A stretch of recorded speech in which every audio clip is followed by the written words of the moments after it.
तर 17व्या वर्धापनानिमित्त प्रहारच्या मला किशोर सावंतांचा फोन आला की तुम्ही आलंच पाहिजे.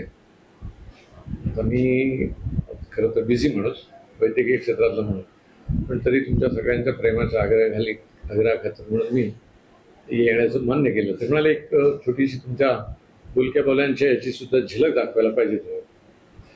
बरेच वर्ष बोलक्या बोल्या हात लावला नव्हता, पण पुन्हा त्या प्रेमाखातर मी तो दुरुस्त केला, व्यवस्थित केला आणि म्हटलं ठीक आहे त्याची एक झलक दाखव. तर गेली 36 वर्ष मी एका विशिष्ट ध्येयानं इथं तरण्याला प्रॅक्टिस करतो. वैद्यकीय क्षेत्रामध्ये मी 1975-76 साली MBBSला गेलो मुंबईला. त्यानंतर सायन हॉस्पिटलला विद्यार्थी, पोस्ट ग्रॅज्युएट स्टुडंट आणि ग्रॅज्युएट ऑफिसर वगैरे वगैरे म्हणून मी तिथं मुंबईला शिकलो. इथं हायस्कूलला कासार्डे हायस्कूलचा विद्यार्थी आहे. हायस्कूलला इयत्ता 7वीत 8वीत असताना हेलिकॉप्टरनं यशवंतराव चव्हाण आले. त्यांचं स्वागतही करायची मला संधी मिळाली. त्यांच्यावर 2 शब्द बोलायची, त्यांच्या येताना बिगुल वाजवायची, साईड ड्रम वाजवायची आणि त्यांच्यासमोर बोलण्याची संधी मला 1972-73ला मिळाली. तर त्यांनी मला एक मंत्र दिला होता की हे बघ बाळ, काय करणार आहेस? म्हटलं मी पत्रकार आणि नेते यांचं केवढं मोठी समाजमनावर जबरदस्त पकड असते. म्हटलं मला डॉक्टर व्हायचं आहे. मला एक लक्षात ठेव, कुठेही झालंच तरी त्यांनी ती मला ते सापडलं नाही. आता त्यांनी मला लिहून दिलं होतं की जननी जन्मभूमीश स्वर्गादपि गरीयसी अपि स्वर्णमयी लंका नमे रोचते लक्ष्मणा. जननी आणि जन्मभूमी ही स्वर्गापेक्षा सुद्धा मोठी असते. किंवा काही झालंच तरी आपल्या मातृभूमीसाठी यायचं लक्षात ठेव. आणि ते डोक्यात माझ्या तसं सातत्याने राहिलं होतं. आणि मी जेव्हा MBBS झालो आणि दुसऱ्याची गोष्ट म्हणजे मी MDला 2दा नापास झालो. तर घरी एकुलता एक मुलगा आणि यशवंतराव चव्हाणांचे डोक्यातले शब्द मी आलो आणि इकडे प्रॅक्टिस चालू केली. त्या दिवशी ठरवलं होतं की एक यशस्वी वैद्यकीय प्रॅक्टिशनर तर व्हायचंच आहे, पण एक यशस्वी पिता व्हायला पाहिजे, एक यशस्वी पुत्र व्हायला पाहिजे, एक यशस्वी नवरा व्हायला पाहिजे, यशस्वी एक थोडासा उद्योजक व्हायला पाहिजे. ह्या सगळ्या गोष्टी ज्या आहेत त्या लक्षात ठेवून त्याप्रमाणे वर्षानुवर्ष वाटचाल करणे हे जरा थोडं कठीण काम आहे खरं तर, पण ते मी करत आलो. पण त्याबरोबरच मोनोटोनस आयुष्य न होता, म्हणजे एकांगी किंवा एक ह्याचं सुरी आयुष्य न करता त्या आयुष्याला किंवा कुठे लाईमलाईटमध्ये न जाता, म्हणजे याने बोलवलं, त्याने सत्कार केला, त्याच्यासमोर बोलायला मिळालं म्हणून हे करतो ते करतो हे न करता आपला जो व्यवसाय आहे तो करत राहताना या सगळ्या गोष्टींचा बॅलन्स कसा साधता येईल तसा मी लहानपणापासून फार उद्योगी मनुष्य होतो. आणि 1972 साली मी महाराष्ट्र बालकवी होतो. 72-73 जेव्हा दुष्काळ पडला त्यावेळेला. आणि 7वी-8वीत असताना मी जास्त वेळ घेणार नाही, पण थोडे छंद जर सांगायलाच पाहिजे ना, तर त्यावेळेला मी समग्र माडगुळकर, समग्र पाडगावकर, समग्र केशवसूत वगैरे वगैरे ह्या अशा गोष्टी त्या माझ्या बालवयात मी अभ्यासायचो. आणि वृत्तबद्ध कविता कशी करावी याचं मी बरंच त्यावेळेला शिकलो. म्हणजे 10वीच्या पेपरमध्ये सगळ्या कविता मी वृत्तबद्ध तिथल्या तिथे तयार करून लिहिल्या होत्या. असं सांगितलं तर मॅडम तुमचा विश्वास काही बसायला हरकत नाही. तर वृत्तबद्ध कवितेतली बरीच वाटचाल मग मी ती दरवर्षी माझी एक वृत्तबद्ध आहे, पण तुम्ही बघितलं असेल कुठल्या ह्याच्यामध्ये नंदन नावाच्या आमच्या ह्याच्यात आहे, दरवर्षी एक वृत्तबद्ध कविता माझी चालू असते. आता जीवन जे आहे ते एकसुरी न होता मी अशी म्हटलं त्याप्रमाणे अनेक गोष्टींना कसा स्पर्श करावा म्हणून मी बऱ्याच गोष्टी, म्हणजे मी दररोज असं ठरवलं की एक कागद खिशात ठेवायचा आणि माझी दररोजची कामं लिहून काढायची. त्या कामामध्ये इतकी विविधता आहे ना की खरं तुम्ही आणायला विसरू नका. जर तुम्हाला दाखवलं असतं तर तुम्ही म्हणाल की हा एकच माणूस काम करतोय, काही 50 माणसांची वेगवेगळी कामं आहेत.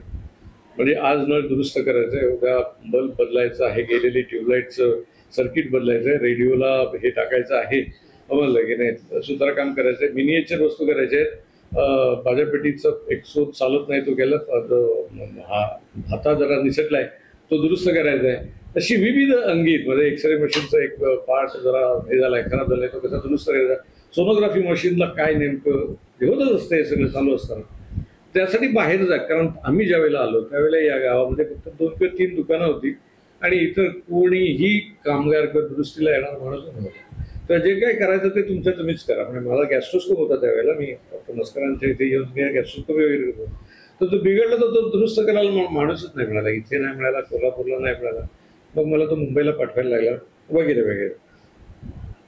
तर त्यानंतर मी ठरवलं की प्रत्येक गोष्टीतलं, आता थोडी या वयाच्या जेव्हा वरच्या वयाची मुलं पाहिजे होती, कारण त्यांनी इन्स्पिरेशन घेतलं होतं की प्रत्येक गोष्टीतलं मला आलं पाहिजे. म्हणजे समजा जर उद्या हा बिघडला तर त्याची कॉईल मला घालता आली पाहिजे, आणि कॉईल म्हणजे काय मला समजलं पाहिजे. त्याचा ॲम्प्लिफायर जर हे झाला तर तो मला दुरुस्त करता आला पाहिजे. वेगवेगळे लाईटचे वेगवेगळे प्रयोग कसे करता येते. तुम्हाला गंमत सांगू, मी उत्तम इलेक्ट्रिशियन आहे. म्हणजे संपूर्ण घराचं कन्सिल्ड पासून सगळं वायरिंग मीच करतो, म्हणजे केलेलं आहे आणि करतो. आणि त्या इलेक्ट्रिकवर जाणाऱ्या सगळ्या वस्तूंची दुरुस्ती करायला माझं एक मोठं वर्कशॉप आहे. एवढं साधारणतः माझं वर्कशॉप आहे. त्याच्यामध्ये माझ्याकडे असंख्य प्रकारच्या करवती आहेत, असंख्य प्रकारचे स्क्रूड्रायव्हर, म्हणजे स्क्रूड्रायव्हर माझ्याकडे 30-40 प्रकारचे असते, 40-50 प्रकारचे पकडी आहेत माझ्याकडे, आणि माझ्याकडे कटर्स आहेत, माझ्याकडे ग्राइंडर्स आहेत, माझ्याकडे जिक्सॉ मशीन आहे. म्हणजे मिनिएचर जर काय बनवायचं असेल ना, छोटेसं पाट, छोटंसं काय, असा भरपूर वस्तू बनवतो. म्हणजे तो वेळ, अर्थात लोक मला विचारतात हा 25वा तास तुम्हाला कुठून मिळतो, तर तो मी काढतच असतो. ते जिक्सॉ आहे, ते सगळ्या पद्धतीचं, म्हणजे मोठं वर्कशॉप आहे माझं. ड्रिल मशीन आहे, प्रेस ड्रिल आहे, हाताने चालवणारं ड्रिल आहे, असंख्य प्रकारची घरं आहे. तर गरज ही शोधाची जननी असते, आणि त्यामुळे मी खूप चांगला इलेक्ट्रिशियन. बायको म्हणते तो नळ तुटला, असं ज्यावेळेला मला पहिल्यांदा सांगितलं त्यावेळेला तो नळ काढणं हे किती कठीण गोष्ट आहे, तुटलेला आहे, आणि तो रिप्लेस करणं, त्यातली ती ते पाईप बदलणं आणि त्याला ते बसवणं, फिक्स करणं केवढं कठीण आहे खरोखर तुम्हाला सांगतो. पण ते सगळं मला येतं. काय येतं मला माहित नाही, पण ते येतं मला. मी त्या इन्स्ट्रुमेंट त्या ह्याच्यामध्ये इतका इन्व्हॉल्व असतो की ते मला येतं. म्हणजे वॉशिंग मशीनचं पाणी पडत नाहीये, मग त्याला त्याचा मॅग्नेट गेलाय किंवा काय गेलाय ते सगळं रात्री खोलून ते दुरुस्त करणं एवढी परमेश्वरानं माझ्यावर कृपादृष्टी केलेली आहे, समजलं की नाही.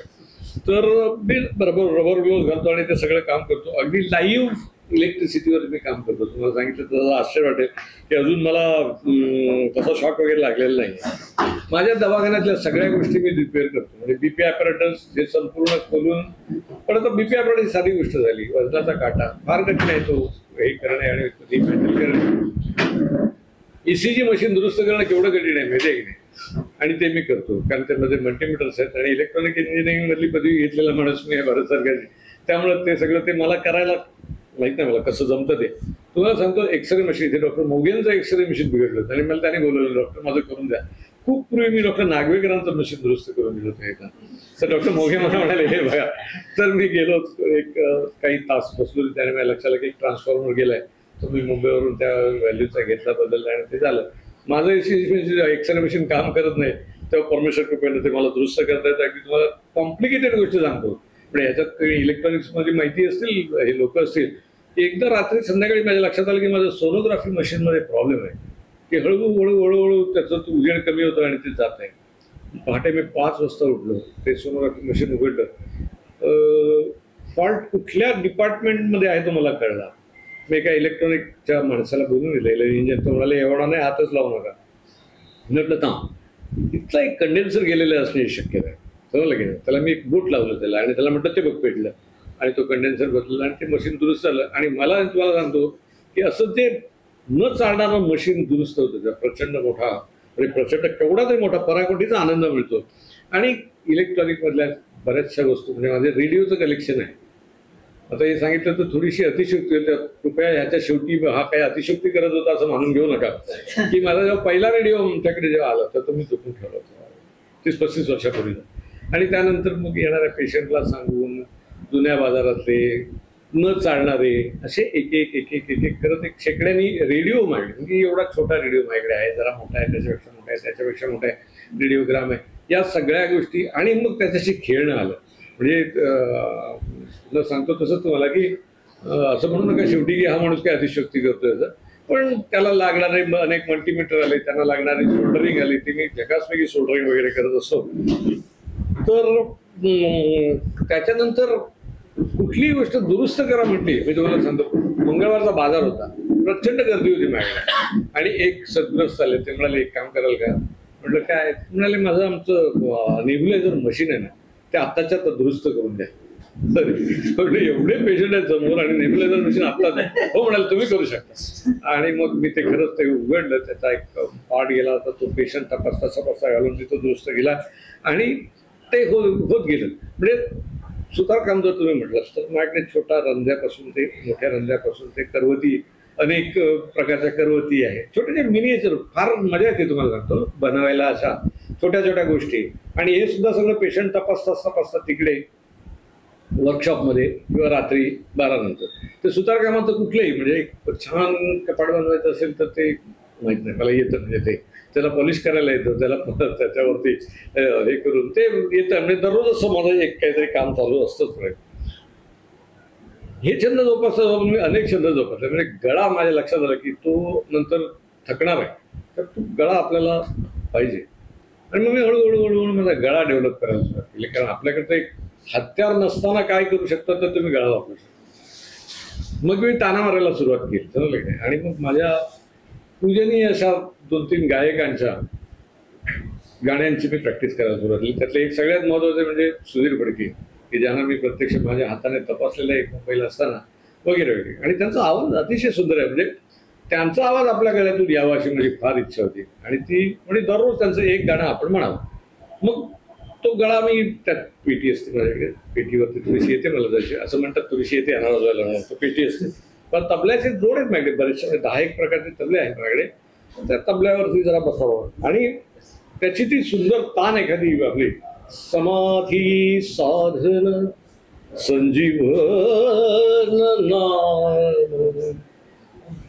अशा पद्धतीने सदूर फडके दररोज आपण प्रॅक्टिस करावं. येतं ते येतं खरंच. रामदास कामत हे माझे त्यानंतरचे अत्यंत आवडीचे गायक कलाकार. मग कामत साहेब हे एअर इंडियामध्ये पर्सनल रिलेशन ऑफिसर होते. तर त्यांना जाऊन नमस्कार करायचा, काहीतरी बोलायचं आणि त्यांची घरी प्रॅक्टिस करायची दररोज. रामदास आपल्या ह्याच्यातून आला पाहिजे. म्हणजे प्रथम तुझं पाहतापासून ती सगळी त्यांची जी गाणी आहे ती गाणी आपल्याला आली पाहिजेत, त्यांचा संग्रह आपल्याकडे असला पाहिजे. आणि मग रामदास कामत म्हणाले की चिरंजीव राहू चिरंजीव राहू. तर अशा पद्धतीने गाणी. आता गाणी आली, त्याच्या बरोबरीनं गाण्याच्या आणखी काहीतरी सोर्स आपल्याकडे असले पाहिजे. म्हणून मी रेकॉर्ड जमवायला सुरुवात केला. रेकॉर्ड्स EP आणि LP पण पूर्वीच्या असायच्या 78 स्पीडच्या रेकॉर्ड. आणि त्या रेकॉर्ड प्लेअरवरती वाजवायला जायचं, त्याची पिन ठेवायची. आणि एक तर मेकॅनिकल असेल तर, आणि दुसरं असतं ते इलेक्ट्रॉनिक असतं. तुम्हाला सांगतो 1, 2, 3, 4 करत करत मुंबईत जुन्या बाजारात जा, मुंबईत त्या रेकॉर्ड रिदम हाऊस म्हणून आहे तिकडे जा, दादरला त्या जुन्या एक एक एक एक एक रेकॉर्ड करत माझ्याकडे 3,000 ते 4,000 रेकॉर्ड झाले. मला गंमत सांगतो ते ऐकण्यात केवढा आनंद आहे माहिती आहे की एक रेकॉर्ड लावायचे आणि मस्त तेवढं गाणं तुमच्या स्वतःसाठी बस. मग अगदी बडे गुलाम अली खान असतील, कोणी बडे तबल्याचे रेकॉर्ड असतील, सनईच्या सगळ्या जोळात गोळा करा. मग तुम्ही सांगितलं तळेगाव दाभाडे, तर तळेगाव दाभाडेला मी रात्री एक तर 3 वाजता उतरलो. ते सुद्धा फक्त गीत रामायणाच्या 10 रेकॉर्ड एका माणसाकडे होत्या. आणि ते मी फार लोचट आहे पाहिजे, कारण त्या पाहिजे होत्या. मी तळेगाव दाभाड्याला गेलो तर पहाटे 3 वाजता कोणाला तरी विचारलं हे कुठे आहे म्हणून, ते म्हणाले असं जा. पूर्ण फिरलो, त्यांच्या घरी गेलो, पहाटे त्यांचं त्या 10 रेकॉर्ड तळ्या म्हटलं काही करा आणि मला तेवढ्या रेकॉर्ड्स आहेत. त्यांनी मला त्या रेकॉर्ड दिल्या माझ्या संग्रहात. मग त्या आल्या बऱ्याचशा, पण त्या हे आहेत म्हणजे त्या रेकॉर्ड्स आहेत. आता गळ्यासंबंधी आपण बोलतोय, मग तो गळा आणखी यानं पाहिजे, थोडासा समृद्ध झाला पाहिजे ना. मग काय काय करता येईल गळ्याला समृद्ध करायला? आपण दररोज तर गाणे म्हटलंच पाहिजे. मध्यंतरी मला ते इतक्या जोराने गाणं म्हणायचं की माझ्या गळ्यावरती जरा हे आले, जरा स्पॉट आले आणि मला थोडा प्रॉब्लेम झाला.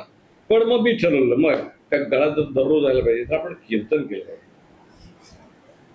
पगड्या जमवण्याचा माझा फार मोठा शौक आहे. म्हणजे आपण जाऊन ते टोपी, म्हणजे मी टोपी घेतो, टोपी घालत नाही, पण मग त्या अशा पद्धतीच्या भारतातल्या आणि देशाविदेशातल्या बऱ्याचशा टोप्या. ते कसं माहिती, 2 वस्तू जमा झाल्या की मला वाटतं त्या आपल्याकडे आणखी असली पाहिजे, तिसरी आली पाहिजे. असं करत करत त्या जमा झाल्या. म्हणजे असेल 100 प्रकारच्या टोप्या माहिती, वेगवेगळ्या प्रांतातल्या असतील, म्हणजे वेगवेगळ्या, म्हणजे शिंदेशाही असेल, आळं असेल, त्याच्यानंतर पगडी असेल. मग ती पगडी जवळला एक चेव येतो माहिती की नाही. की आता समजा मी मला वाटलं मध्यंतरी एका देवळातून मला सांगायला आलं की डॉक्टर कीर्तन का 25,000 रुपये मागतो, काय करायचं तुम्ही, काय सांगा. म्हणून ठीक आहे आपण करून टाकूया की. मग काय झालं, कीर्तन म्हटलं तुम्हाला चौफेर असं वाचन केलं पाहिजे, समजलं गेलं. आता मला सांगितलं जरा आजगावकरांचं, जरा आजगावकरांचं सांगतो तो संदर्भ आहे. तर अशा पद्धतीच्या टोप्या घातल्यानंतर तो चेव आला पाहिजे, म्हणजे त्या भूमिकेत शिरता आलं पाहिजे. ज्या पद्धतीची टोपी घातली त्या पद्धतीच्या भूमिकेत शिरत. भूजल तेज समीरख रवि शशिकाष्ठादिकी असे भरला सिरचर व्यापुन अवघा तो जगदात्मा तशांगुले उरला. रामा राम राम रघुत्तमा राम. किंवा आर्या दिंड्या साख्या, मग त्याचा अभ्यास करणार. आर्या कशी असते, आता हे सांगितलं ती आर्या होती, पण दिंड्या कशा असाव्यात, साख्या कशा होत्या, कसं म्हणाय डबल शुभ्र त्या लवणा जवळी विराजती ती लिंबे पिवळे वगैरे वगैरे. मग कीर्तनकार हे झालं, म्हणजे लोक पुढे 2 तास तुम्ही कीर्तन केलं, लोक फार छानपैकी त्याच्यात इन्व्हॉल्व्ह होतात आणि आश्चर्य अरे हा डॉक्टर आहे आणि हा कीर्तन करतोय खरंच फार सुंदर. म्हणजे तर अनेक प्रकारच्या वेगवेगळ्या पगड्या आहेत. मला ना आता हे सगळं आलं होतं तर ते शिकवण्याचं, म्हणजे ते हेडमास्टर असल्यामुळे मी जरा हे जरा आखडतो घेतो, पण शिकवणं हा मला वाटतं रक्तातला गुण असावा. म्हणजे तुम्हाला सांगतो माझ्या प्रत्येक खोलीत, माझ्या घरात ज्या काही 10-12 खोल्या असतील त्या प्रत्येक खोलीत एक मोठा मोठा ब्लॅकबोर्ड आहे. विश्वास करा, एक ब्लॅकबोर्ड आहे प्रत्येक खोलीत. आणि त्या ब्लॅकबोर्डवरती एक फळी आहे, त्या फळीवरती साधारणतः अनेक प्रकारचे रंगीत खडू डस्ट असतं. म्हणजे आला की त्याला शिकवणे, समोरचं मूल आलं त्याला शिकवणे, असंच माझा छंद असतो. आणि जगातली प्रत्येक गोष्ट त्या खडूने त्याच्यावरती काढताय ना, तुम्हाला सांगतो भाग्य आहे मला. म्हणजे मी चित्रकार, आता त्याच्यात आपण शिरूया जरासं, की मी लहानपणी पण थोडंसं स्केचिंग वगैरे करायचो. अनेक महाराष्ट्रातले मोठे मोठे चित्रकार समजले की नाही. मी लग्न झालं त्यावेळेला कोल्हापूरला पी सरदार म्हणून एक चित्रकार, पी सरदार पटेल, असून सबका मालिक एक म्हणून जे कॅलेंडर आहे की नाही त्याचे निर्माते, मी त्यांच्या बाजूला जाऊन बसायचं, कारण ते सासवडच्या जवळ होते. त्यावेळेस बावधनकर एक शब्द बोलायला, तंबाखूचा बार भरला की ते इतकं सुंदर चित्र काढत. माझे दुसरे नातेवाईक चंद्रकांत मांढरे, चंद्रकांत नावाचे नट जर तुम्ही माहिती असेल तर 8व्या गेलीमध्ये त्यांचं हे आहे.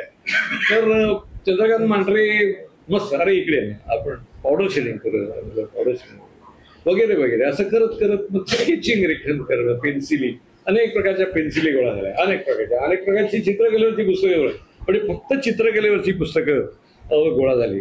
तर शिकवण्याच्या बाबतीत तुम्हाला मी गंमत सांगतो मॅडम. मी ठरवलं की तुमची क्षमा मागून की इथे जर शिकायचं असेल तर त्याला लिमिटेशन्स आहे, शिक्षकांना ही लिमिटेशन्स आहेत.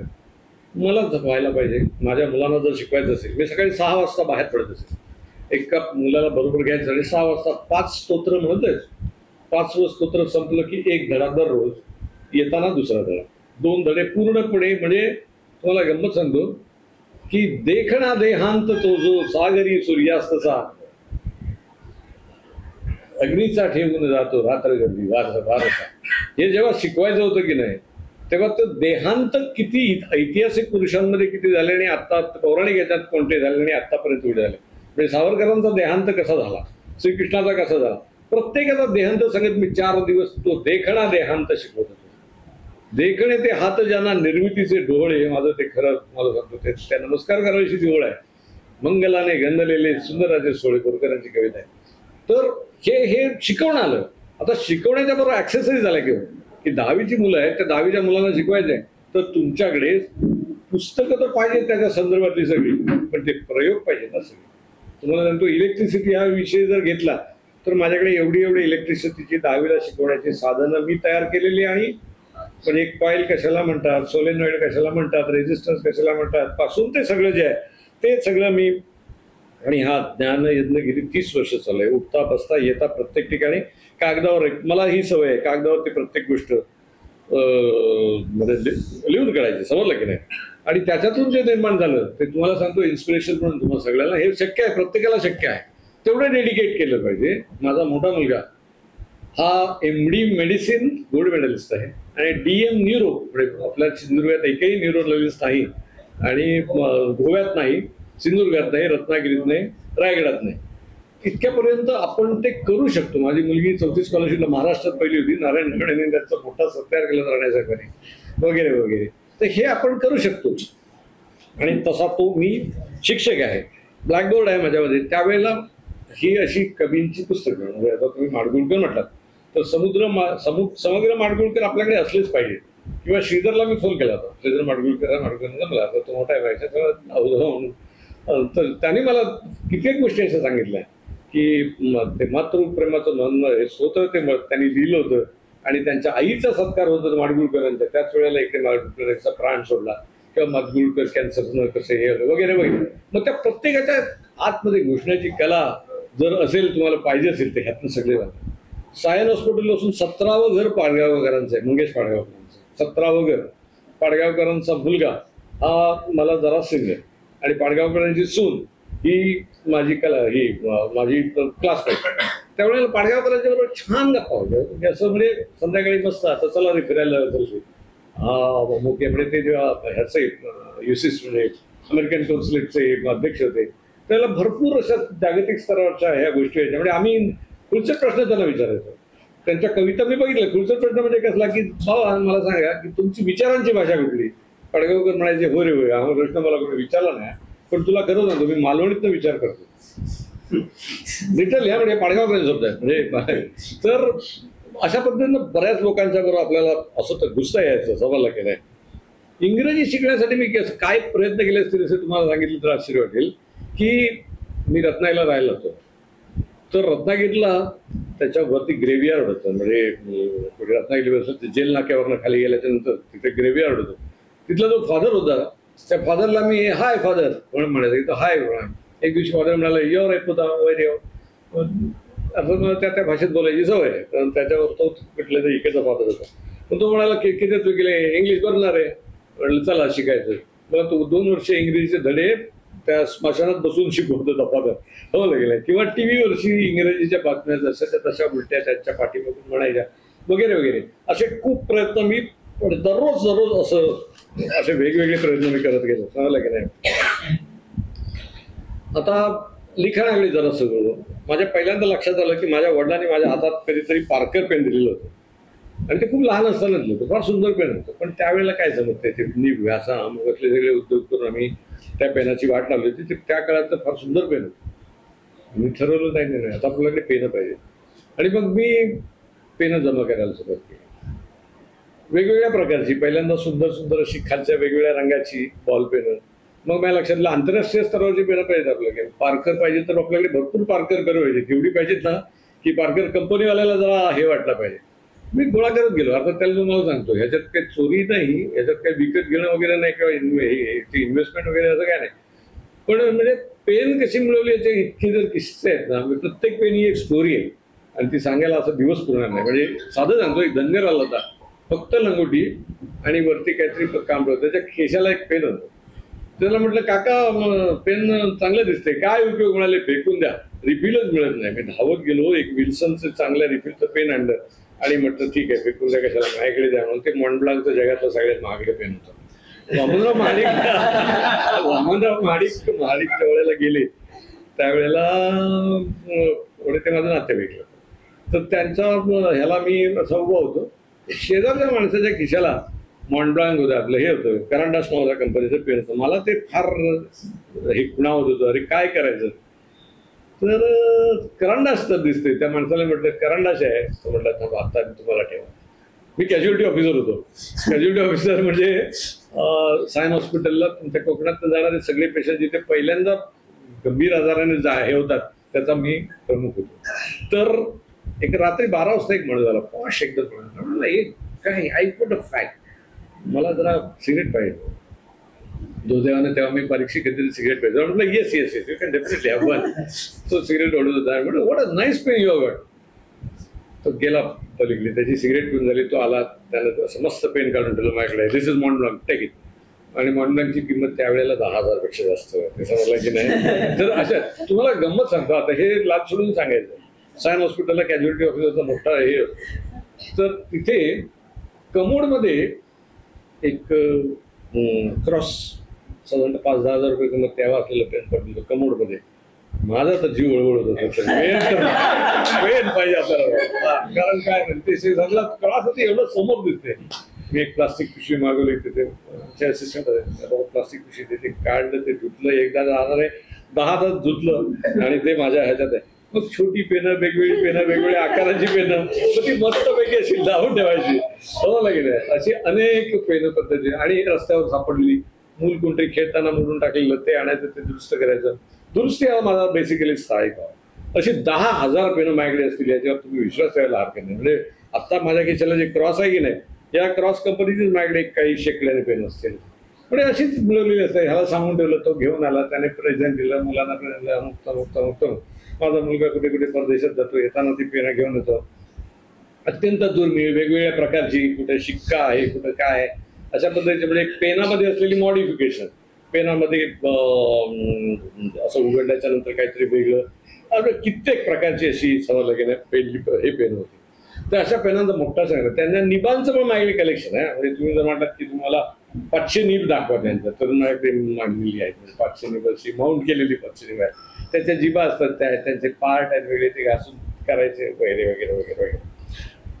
तुम्हाला गंमत सांगतो, म्हणजे पोस्टाची तिकीट हा माझा खूप लहानपणाचा छंद आहे. म्हणजे 4वी-5वीत असतानाचा माझा संग्रह आहे. टाकून दिलेलं तिकीट उचलून ते घ्यायचं, ते ठेवून द्यायचं. त्यावेळेला कशी वापरायची, कारण त्यावेळेला माध्यम नाही तो. त्यावेळेला आमच्या मनोरंजनाची साधन नाही.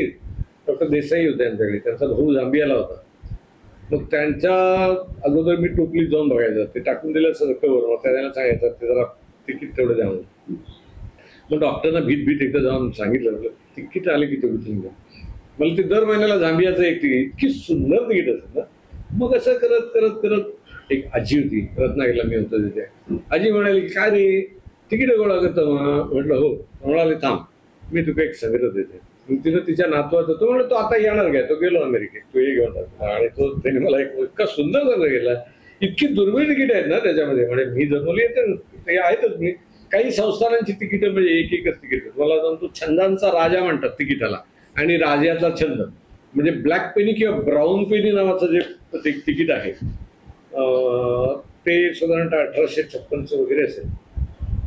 तर तिकीट 2च होती जगात.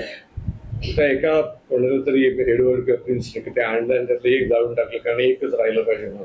आणि मग जगात तसं ते दुर्मिळ झालं. मला कोणीतरी लंडनमध्ये, मी रत्नागिरीला असताना म्हणजे 75 साली एक हे पाठवून दिलं होतं, कॅटलॉग पाठवून दिलं होतं. त्याला स्टॅनली गिबन्स कॅटलॉग म्हणतात. त्याच्यामध्ये त्याप्रमाणे तिकीटं जमा करायचे. आणि खरंच मला जमलंय. आणि मी थोडा चावट माणूस आहे. म्हणजे आता कसं तुमच्यावर बोलता बोलताना मी तुमच्या हृदयात मनात शिरलो ना. तिथं पोस्टानं एक प्रदर्शन आयोजित केलं पोस्टाने, पोस्ट खाते. त्यावेळेला रामदास नकाशे म्हणून होते. त्यामुळे म्हणाले तुम्ही बोलाल का तिकीट? अरे फक्त आनंदाने. मग तिकिटांचं त्यांचं प्रदर्शन वगैरे सगळं झालं. तर त्याच्यावरती मी बोललो वगैरे. आता मानधनाचा प्रश्न आला. म्हणजे जो प्रश्न मला काल यांनी विचारला की तुमचं मानधन किती, म्हटलं मानधन वगैरे काय नाही, काय धनाचे मूल्य मध्ये जना तसं ते घ्या अशा शिराळ पण मानधन वगैरे. मग जाताना त्यांनी माझ्या हातात एक लखोटा दिला. तुम्हाला खरं सांगतो, त्याच्यात मध्ये साधारणतः 400-500 रुपयाची तिकीट होती माहिती आहे. केवढा आनंद मिळाला. आणि मगाशी मी पेनांचं सांगितलं की नाही, ती मुलं हसली. तेव्हा गंमत ही झाली, एका वाचनालयामध्ये ग्रंथ प्रदर्शन. मला तेच सवय आहे, ग्रंथ आहेत ना, ग्रंथ आपले मित्र आहेत ना, की जाऊन बघायचं. तर बघितलं की भातखंडे शास्त्र्यांच्या 5 पुस्तकांच्या मध्ये एका पुस्तकावर कोणीतरी भातखंडे शास्त्र्यांचं तिकीट लावलं. पंचायत आली की आमच्या तोंडाला पाणी सुटलं. ते पण ते प्रदर्शन मांडलेल्या पुस्तकात घेणार कोणाला, सांगणार कोणाला, तो मारेल नाही काय. मग वाट बघत होता तो. एकदा त्याच लायब्ररीने मला असं काहीतरी बोलायला बोलवलं. तर त्यांच्याकडे गेलो. तर त्या बाईना म्हटलं मी की भातखंडे शास्त्रांची पुस्तकं कुठे आहेत? म्हणजे तिकडे आहे. बापरे, शिडी लावलेली ती. म्हणाले जा तुम्ही बघा. मी गेलो, पुस्तक उघडलं, बघितलं कोणी आपल्याकडे बघत नाही. हळूच ते तिकीट काढलं, माझ्या खिशात टाकलं आणि त्याच्यानंतर मी सुखानं घरी आलो. समजलं की नाही, ते माझ्या संग्रहात विराजमान आहे. आणि तुम्हाला सांगतो अशी अनेक तिकीटं माझ्याकडे आली. म्हणजे माझ्या मुलाचं नाव अद्वैत आहे, धाकट्या मुलाचं. तर अद्वैत असं लिहिलेलं पुस्तकाचं तिकीट मला पाहिजे आणि ते मला मिळालं. समजलं की नाही. त्या डायनाचं लग्न झालं त्या दिवशी लंडनवरून कुठेतरी मला त्या तिकीटासकट पाठवलं. मग अनेक देशांची वेगवेगळ्या आकारांची अशी तिकीटं. आणि त्यांच्या किमती बघायला गेल्या तर एवढ्या प्रचंड आहेत, पण त्याचा मी कधी बाजार मांडला नाही. हे असं करता करता काय प्रॉब्लेम झाले की अशी सरळ 10-1 हजार तिकीटं जमा आहे. म्हणजे आता जर ती तिकीटं, म्हणजे मग तिकीट असलेली पत्र, तिकिटाचे फर्स्ट डे एनवलप, तिकीटं छापलेल्या पिशव्या, तिकीटं छापलेल्या प्लास्टिकच्या पिशव्या, जे मिळेल ते रबर, खोड रबर तिकिटांचं. मध्यंतरी मीना कुमारीचं तिकीट असलेलं पोस्टाने एक चेन हे काढले, चेन की चेन की जाऊन कुठं तरी फायदा केलीच, ती आली पाहिजे आपल्याला, समजलं की नाही. मग तशी होती. माझ्या वडिलांना बारीकसा छंद होता की नाणी जमा करायची, आणि ती त्या काळात नांगरताना मिळायची, सोनारांकडे वितळवायला आलेली मिळायची. म्हणजे ही गोष्ट मी सांगतोय ती 60 एक वर्षापूर्वी सांगतोय. तर त्यांचा एक थोडं छंद होता. मी म्हटलं आता तो वडिलोपार्जित छंद आहे, आपण हे पुढे न्यायला पाहिजे. आणि म्हणून मी हावरटासारख्या नाण्यांच्या मागे लागलो. म्हणजे परत तो काय त्याचं मग बोलणं चालू होतं. तर हावरटासारख्या मी त्या नाण्यांच्या मागे लागलो. आणि मग अनेक प्रकारची एक तुम्हाला त्यातली स्टोरी सांगतो. ती स्टोरी खरंच म्हणजे तुम्ही म्हणाले हा माणूस अतिशयोक्ती करतोय. आहे, नमस्कार म्हणा. तर एक तर ती हावरटासारखी नाणी जमा करायची. त्यातली एक स्टोरी अशी आहे, रस्त्यावर माती टाकली होती. मी चालत जात होतो, थोडंसं ओलांडलं, थोडंसं रस्ता ओलांडला, आणि तिकडनं तुमचे डॉक्टर कुलकर्णी येत होते, त्यांच्या मिसेस येत होत्या. 2 शब्द बोललो, त्या निघून गेल्या. माझी नजर त्या एका ठिकाणी स्थिर होती रस्त्यावर.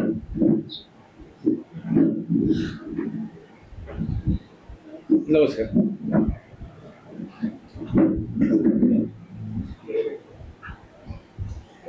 मला आणखी एक 2-4 छंद झाले की आपण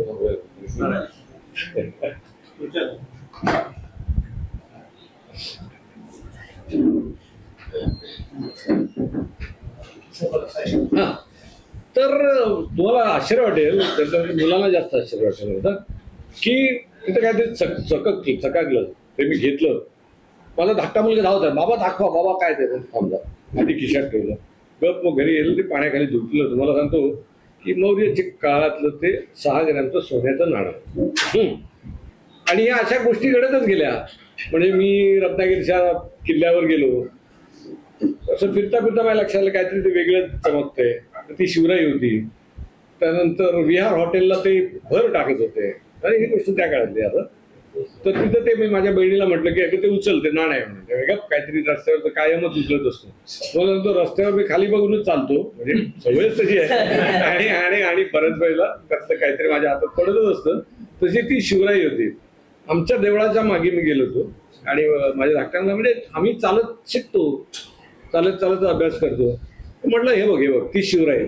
तुम्हाला सांगतो साधारणतः एक 700-800 शिवराया माझ्याकडे आहेत असं सांगितलं तर तुम्हाला आश्चर्य वाटेल. म्हणजे वेगवेगळ्या आकाराच्या शिवाजींच्या.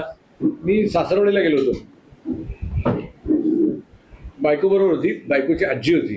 ती म्हणली बाबा काय काय तुला छंद आहे? तर म्हटलं मला ना नाणी जमायला. हो इकडे देवाला कुठेतरी असा हात घातला आणि काढला, आणि एवढ्या शिवराया मला. आणि अशा एक करत अनेक नाणी. कोणी परदेशातून आला त्याच्याकडून नाणं घे, कोणाकडून घे. जमिनीवरती तर कितीतरी जपलं. तुम्हाला सांगतो अगदी लेटेस्ट जोक म्हणजे 4 आणे बंद झाले, 25 पैसे बंद झाले.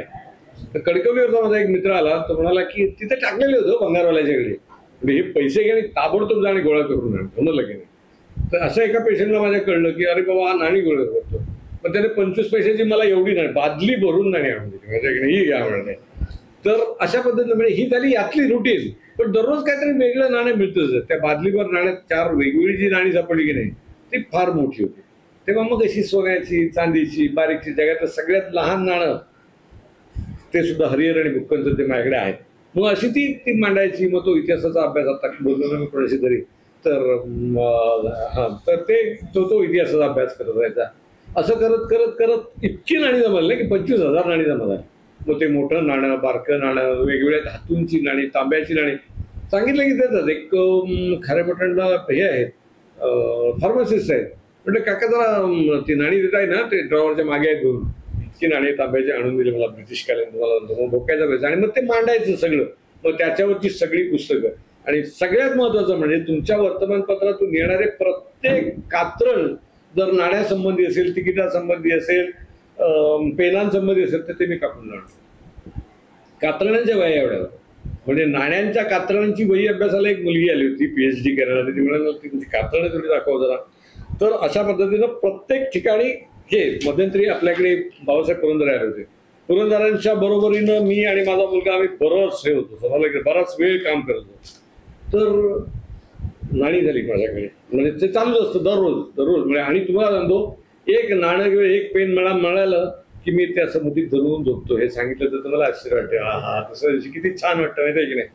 मग तसंच आता वर्कशॉप आहे, दुरुस्ती हा माझा बेसिक स्थायी भाग आहे. त्याच्यामुळं घड्याळांचा एक प्रॉब्लेम झाला की आमच्याकडे आमच्या आजोबांचं त्यांनी दुरुस्त केलेलं अन्सोनिया नावाचं अमेरिकन कंपनीचं घड्याळ होतं. 1782 ला ती कंपनीच बंद झाली. तर ते मी पहिल्यांदा दुरुस्त केलं आणि त्यानंतर मी ठरवलं की घड्याळ आपल्याला दुरुस्त करता आलं पाहिजे. प्रश्नच नाही. म्हणजे ते घड्याळ बंद कुठचं असतं हे असतं. मग मी तुमच्याकडे वेळ आहे ना थोडा, तुम्ही बोर झालात की सांगा, थांबा त्या क्षणी थांबतो. तर वर्कशॉप असलं पाहिजे. घड्याळ म्हणजे घड्याळ उघडायचे वेगवेगळे पाने असले पाहिजेत आपल्याकडे, वेगवेगळे ट्विझर्स असले पाहिजेत आपल्याकडे, वेगवेगळे स्क्रूड्रायव्हर्स असले पाहिजेत आपल्याकडे, वेगवेगळे मॅग्निफायर्स असले पाहिजेत आपल्याकडे, ते भोकाची पट्टी असली पाहिजेत आपल्याकडे काढाय. आणि ते पूर्ण वर्कशॉप काय झालं. आणि मग माझ्या लक्षात आलं की अरे मला घड्याळ दुरुस्त करता येतं. छान, म्हणजे नंबकाचं घड्याळ दुरुस्त करता येतं, मला अलार्मचं घड्याळ दुरुस्त करता येतं, तुटलेली स्प्रिंग जोडता येते, हेअर स्प्रिंग मला चांगली करता येते. आणि असं करत करत तुम्हाला सांगतो, मग ते घड्याळ पेशंटला सांगायचं, बाबा ते आणून येणार होतंच ना मागच्या वेळेला, काय झालं त्याचं की तो म्हणतो कुठे मी सांगितलं, किंवा एक मिनिट थांबा आहे मी आणून देतो.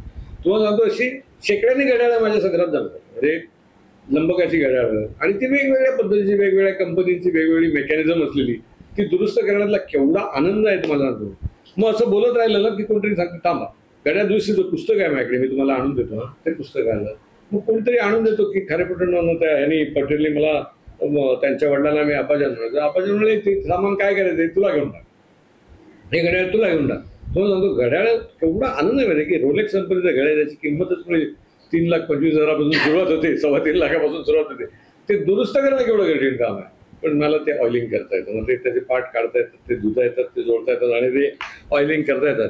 किती प्रकारची उलटं चालणारं घड्याळ, लंबकाचं घड्याळ, अलार्मची घड्याळ, समजलं की नाही. युरोपा नावाच्या कंपनी किती सुंदर घड्याळ आहे तसं. मग ती घड्याळ आणि हातातली घड्याळ तर इतकी, मग त्यानंतर कोणी आणून द्यायला लागलं. पेशंटला सांगितलं ते ठेवलंय हो कुठेतरी, काय सापडले की आणून देतो तुम्हाला, मग कोणतरी आणून देणार, जमलं की नाही. मग ते जनरेशन झाले, म्हणजे सुंदर रोलेक्सची जनरेशन झाली, ते ओमेगाचे हे झाली, टिसॉटची झाली वगैरे. आणि ती कोणाला कल्पना पण नसते ती एवढी महागडी आणि एवढी सुंदर घड्याळ असते. काळ आपण हातावर बांधतो, त्या काळाला थोडासा मला असा फिरवता येतो, समजलं की नाही. तर तसं हे झालं. घड्याळ कितीतरी घड्याळ, म्हणजे बॅलन्स व्हील बदलता येणं एवढं मला साधारणतः जमतं. मग हे असे छंद की एक वस्तू मिळाली की दुसरी आली पाहिजे. मग एखादा मिळाला तर मग इतर खडे बघायचे, समजलं की नाही. हे असं झालं. रेकॉर्ड्सचं तुम्हाला बोललो का मी आता, रेकॉर्ड्स साधारणतः 3-4 हजार रेकॉर्ड जमाले. रेकॉर्ड चालवायचे कशावर, तर ते ग्रामोफोन पाहिजे नको. मग ते ग्रामोफोन मिळणं आज इट इज व्हेरी इम्पॉसिबल. तुम्ही सेकंड हँड बाजारामध्ये जात तरी सुद्धा मिळणार नाही. मग पेशंटला सांगायचं, मी व्हिजिटला येतो तुझ्याकडे, मला फी काय म्हणून विचारल्यानंतर तो पडलेला अडगळीतला आहे ना थोडा तो ग्रामोफोन आहे बस. तुम्हाला सांगतो तुझ्या एका शिक्षकांनी मला म्हणाले की आमच्या शाळेतलं ते फेकूनच दिले हो किरायावर सामान, एक ग्रामोफोन आहे तुम्हाला हवा आहे का, म्हटलं ताबडतोब द्या. पूर्णपणे वाळवी लागलेली होती, HMI कंपनीचा उघड्याचा होता.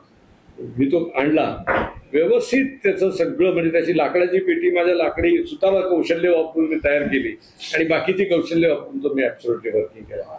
त्या काळात याची जेव्हा दरार असेल त्यावेळेला मी 10 रुपयाची जाऊन रेकॉर्ड घेत असेल. आजचीच गोष्ट तुम्हाला सांगतो, माझा मुलगा म्हणाला की बाबा एका अमेरिकन गाण्याची एक रेकॉर्ड मी घेतोय.